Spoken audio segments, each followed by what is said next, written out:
There are 4 parts of visualization that you can learn and practice to assure that you use this incredible power to its best advantage all the days of your life. The first aspect of visualization is frequency. Frequency refers to the number of times that you visualize a particular goal as achieved, or yourself performing in an excellent way in a particular event or circumstance. The more frequently you repeat a clear mental picture of your very best performance or result, the more rapidly it will be accepted by your subconscious mind, and the more rapidly it will appear as part of your reality. The second element of visualization is the duration of the mental image. Duration refers to the length of time that you can hold the picture in your mind each time you replay it. When you deeply relax, you can often hold a mental picture of yourself performing at your best for several seconds, and even several minutes. The longer you can hold your mental picture, the more deeply it will be impressed into your subconscious mind, and the more rapidly it will express itself in your subsequent performance or behavior. The third element of visualization is vividness.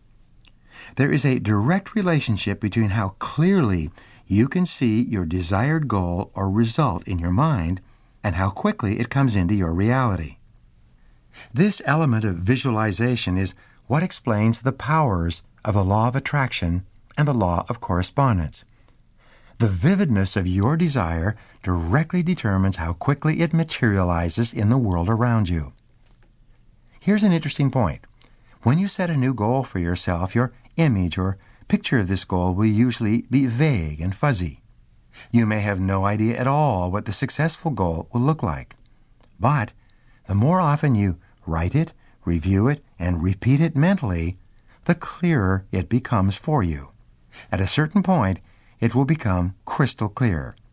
At that point, the goal will suddenly appear in your world exactly as you imagined it. The fourth element of visualization is intensity. The intensity of a visualization refers to the amount of emotion that you attach to your visual image. In reality, this is the most important and powerful part of the visualization process. Sometimes, if your emotion is intense enough and your visual image is clear enough, your goal will immediately come true. Of course, the elements of frequency, duration, vividness, and intensity can help you or hurt you. Nature is neutral. The power of visualization is neutral as well. It's like a two-edged sword. It can cut in either direction. It can either make you a success or make you a failure. Visualization brings you whatever you vividly and intensively imagine, whether good or bad. For example, worry is a form of negative goal setting. It is the process of thinking about, imagining, and visualizing, combined with feelings of fear and anxiety, exactly those things that you don't want to happen. But because visualization is neutral, when you worry, you are using this power in a negative way. Exactly those things that you don't want will be attracted into your life. In the book of Job, he says, "That which I greatly feared has come upon me." This refers to the unhappy consequences of negative visualization. You must be very careful how you use this visualizing power in your life. Most people want to be physically fit and trim. Psychologists will tell you that this is only possible when you think thin. One way you can create this mental image of thinness is to take the picture of a person who has the kind of body you would like to have, cut off the head, and put your own photo there instead. Put this picture on your refrigerator. Make multiple copies of this picture if you can, and put them all over your house. Every time you look at a picture of yourself with a beautiful body, your subconscious mind will register it once again. Eventually, you will find yourself eating less and exercising more. Your outer reality will soon correspond to your inner picture. Often, single people ask me how they can find their soulmate. I ask them if they have made up a list and created a picture of what their soulmate will look like. They're always surprised and sometimes insulted. They say, "Well, I'll know the person when I meet them." But that's not the way it works. Casualness brings casualties. If you don't have a clear idea of what you want, you end up getting something else.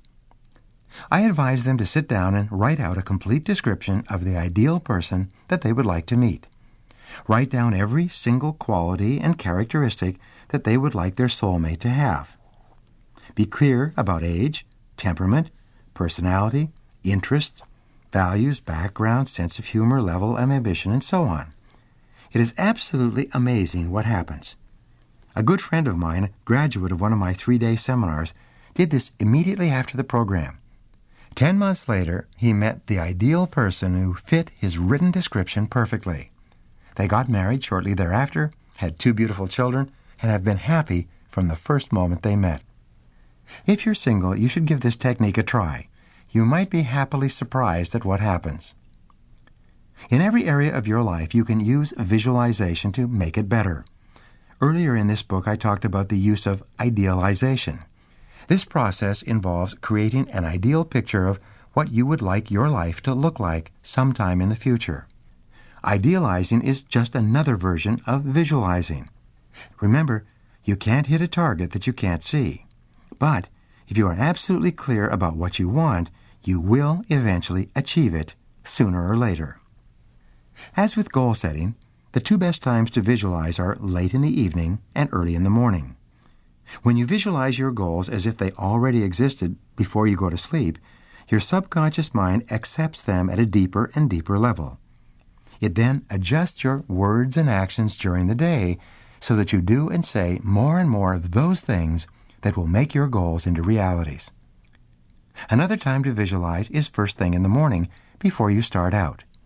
Clear mental images of what you want to accomplish during the day will make it far more likely that you achieve those results exactly as you imagined and on schedule. To repeat, all improvement in your life starts with an improvement in your mental pictures. Start today to flood your mind with pictures of the person you want to be, the life you want to live, and the goals you want to achieve. Cut out pictures from magazines and newspapers that are consistent with your goals and desires. Post them everywhere. Review them regularly. Discuss them often. Imagine them continually. Make your life an ongoing process of positive visualization, continually imagining and visioneering your ideal goals and your perfect future. This can do more to help you to step on the accelerator of your own potential than any other exercise you engage in. Now, here are 3 things you can do immediately to put these ideas into action.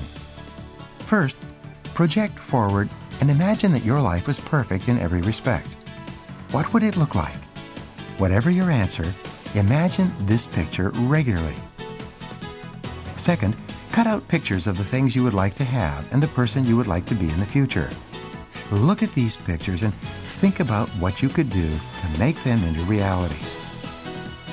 Third, practice mental rehearsal before every event of importance. See yourself in your mind's eye as performing at your very best in everything you do or attempt.